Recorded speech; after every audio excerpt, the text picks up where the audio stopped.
नमस्कार। आप सबको बहुत बहुत बधाई और मंगल कामनाएं। इस खबर का हम सबको बहुत बेसब्री से इंतजार था, पूरे राष्ट्र को इंतजार था। फाइनली सरकार ने वो फैसला लिया जो जन आकांक्षाओं के अनुरूप है। फैसला ये है कि भारतीय कुश्ती संघ से ब्रजभूषण शरण सिंह के युग का, उसके दौर का फाइनली अंत हो गया, पटाक्षेप हो गया।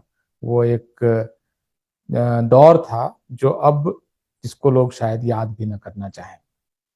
उस दौर में बहुत सारी अशोभनीय बातें हुई, बहुत सारे विवाद हुए, कुश्ती के खिलाड़ियों को तकलीफें हुई। उसके लिए राष्ट्र को उनसे माफी मांगनी चाहिए, उनको ये कहना चाहिए कि आप फिर से खेल में लौटिए और भारत के लिए मेडल्स लेकर आइए, ओलंपिक्स में, एशियन गेम्स में, वर्ल्ड चैंपियनशिप में।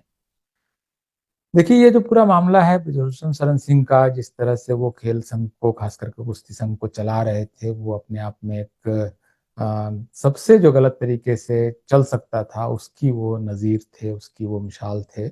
और इसको इसी वजह से, असल में ये जो कंट्रोवर्सीज हो रही थी वो इस वजह से हो रही थी। उसमें उसमें और कई सारे सतह के नीचे चीजें चल रही थी, उसमें बहुत सारी चीजों की इस समय शायद चर्चा भी संभव नहीं है, और ना उनके उस तरह से बहुत सारे लोगों के पास एविडेंस है, कुछ चीजें आरोप की शक्ल में है। लेकिन कुछ तो वहां ऐसा चल रहा था जो गलत था। फाइनली सरकार ने जन आकांक्षाओं के कारण, लोगों की इच्छाओं को देखते हुए, और जो उचित था वो फैसला किया। इसको इस तरह से नहीं नहीं देखा जाना चाहिए कि सरकार को किसी ने उसकी बाह मरोड़ दी और उनको झुका दिया। इस तरह से चीजों को नहीं देखा जाना चाहिए। भारत सरकार बहुत बड़ी चीज है, वो इस तरह से काम नहीं करती है, बेशक किसी भी पार्टी की सरकार हो। एक चीज जो इस बीच में जो गलत हो रही है, मुझे लगता है कि उसको अंडरलाइन किया जाना जरूरी है, क्योंकि उसके बहुत सारे इम्प्लीकेशंस हैं। जैसे कि ब्रजभूषण शरण सिंह को जब हटना पड़ा तो उन्होंने अपने एक आदमी को अध्यक्ष बनाने की वो उन्होंने प्रक्रिया शुरू की। और चूंकि इसमें वोटर्स जो होता है वो राज्यों के कुश्ती संघ होते हैं, तो कुश्ती संघ, राज्यों कुश्ती संघ जिन्होंने बनाया है वो अपना आदमी फिर से बैठा दे सकता है। तो ये उन्होंने बहुत आसानी से कर लिया।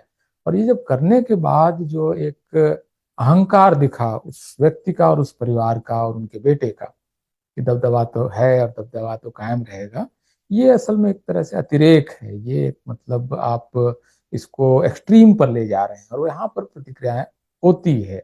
वरना आप इसको सहजता से अगर लेते तो शायद इस तरह की प्रतिक्रिया नहीं होती। आपने इसको एक पूरे जो आपके विरोध में जो पहलवान है उनके खिलाफ अपनी जीत के तौर पर इसको आपने पेश किया कि हम तो हैं और हम तो महाबली हैं। ये असल में कोई भी सरकार, मुझे लगता है कि इसको अच्छा नहीं मानेगी। उसमें महाबली जो है लोकतंत्र में, वो सिर्फ और सिर्फ सरकार को होना चाहिए, संसद को होना चाहिए। कोई व्यक्ति इतना बड़ा नहीं होना चाहिए जो इनसे ऊपर नजर आए। और ऐसा व्यक्ति जो अपने राजनीतिक कारणों से, ब्रजभूषण शरण सिंह, जब उनको लगा कि सेकुलर सरकारें हैं, तो वो समाजवादी पार्टी में रह के कुश्ती संघ चला रहे थे, और जब लगा कि बीजेपी का दौर आ गया है तो बीजेपी में रह के कुश्ती संघ चला रहे थे। तो ये एक उनका अपॉर्चुनिज्म भी इसमें था। इसमें जो एक चीज मैं जो पहले भी कह रहा था कि किसी समुदाय की हार या किसी समुदाय के जीत के रूप में इसको नहीं देखा जाना चाहिए। वो एक बहुत खराब मिसाल होगी, बहुत खराब चीज होगी, क्योंकि इसके देखिए नतीजे होते हैं, इसके इम्प्लीकेशंस होते हैं। जैसे अभी हमारे एक मित्र हैं, हमारे साथ काम कर चुके हैं, दीपक शर्मा। उन्होंने जिस तरह से लिखा कि किसान आंदोलन, जो जाटों का आंदोलन था, उन्होंने जीत हासिल की। उसके बाद पहलवानों ने जीत हासिल की। तो जाटों के दमखम की उन्होंने बात की, एक जाति के दमखम के रूप में जो सरकार को झुका सकता है। मेरे ख्याल से ये निस्संदेह बहुत ही गलत बात है। इस तरह से चीजों को नहीं देखा जाना चाहिए। हालांकि बाद में उन्होंने अपने ट्वीट को एडिट भी किया, और किसान आंदोलन को जाटों का आंदोलन जो उन्होंने बताया था उसको करेक्ट भी किया, जो एक सही फैसला था उनका, कि ये उस तरह से नहीं देखा जाना चाहिए। जाट आंदोलन को जैसे ही आप किसान आंदोलन में रिड्यूस करेंगे, वो आंदोलन दिल्ली के आसपास के 200-300 किलोमीटर का आंदोलन बन जाता है। उसमें वहां की भी एक जाति का आंदोलन बन जाता है। तो ये पूरे भारत की कितने 0.1% या उससे भी कम शायद आबादी का आंदोलन बन जाता है, किसान आंदोलन, जब आप उसको सिर्फ जाटों का आंदोलन बताते हैं। तो आप इसमें किसानों का आंदोलन का भी ना भला कर रहे हैं, ना आप जाटों का भला कर रहे हैं। या पहलवानों का मामला सिर्फ अगर जाट वर्सेस ठाकुर को बना दिया जाए, तो ये भी मतलब एक अच्छी बात नहीं होगी, और जाटों को भी इसका कोई फायदा नहीं होने जा रहा है। कोई भी जाति जब बहुत महाबली और ताकतवर के रूप में पेश हो जाती है, तो उसके बहुत सारे उस जाति को उसको फिर झेलना पड़ता है।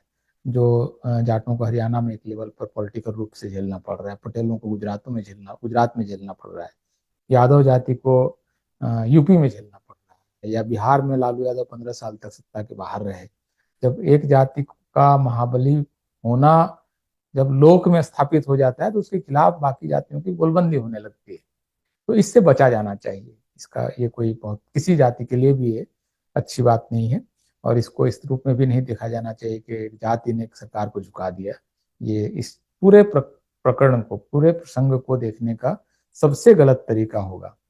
तो दबदबा जो है, अहंकार जो है, उसकी हार हुई है, लेकिन वो किसी जाति की जीत है या किसी जाति की हार है, इस रूप में उसको रिड्यूस नहीं किया जाना चाहिए। That will be very reductionist idea which we all should avoid, and that is because that will have implications, that will have repercussions. So we should not do that, and we should welcome this decision, and government ने मेरे ख्याल से सही decision लिया है, उसका स्वागत कीजिए और कामना कीजिए, उम्मीद कीजिए कि पहलवान फिर से भारत के लिए मेडल्स जीत कर लाएंगे। जो पुरानी कड़वाहट थी, कटुता थी, उससे छुटकारा पा लेना चाहिए। पॉलिटिकल रूप से मुझे नहीं लगता कि इसका कोई इम्प्लीकेशन है, क्योंकि ब्रिजभूषण शरण सिंह अल्टीमेटली 2-3 जिलों में ही उनका थोड़ा बहुत असर है, और वो भी जो असर है, उस असर का अब कोई मतलब नहीं है, क्योंकि खुद उस जाति के जो सबसे बड़े प्रतीक के तौर पर जो नेता हो सकते हैं, वो राजनाथ सिंह इस देश के रक्षा मंत्री हैं, योगी आदित्यनाथ देश वहाँ के मुख्यमंत्री हैं यूपी के, उनके रहते हुए योगी ब्रजभूषण शरण सिंह के आने जाने, ये जो दबाव की भी राजनीति उनके समर्थकों ने चलाई कि अगर बीजेपी उनको हटाएगी तो वो सपा में चले जाएंगे, इस तरह की दबाव की राजनीति भी करने की कोशिश हुई उनके समर्थकों द्वारा।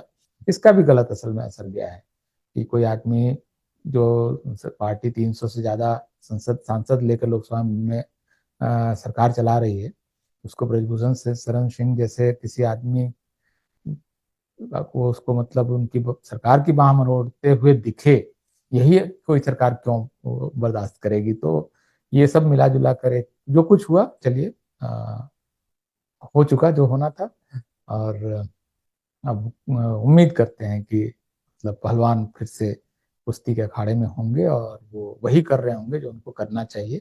धरना प्रदर्शन, सड़क पर घिसने और घिसाने और थकाने और थकने की जो लड़ाई थी, उसका अंत हुआ फाइनली। बहुत बहुत राष्ट्र को खुशी हुई होगी कि ये फाइनली हो गया है। बहुत बहुत धन्यवाद।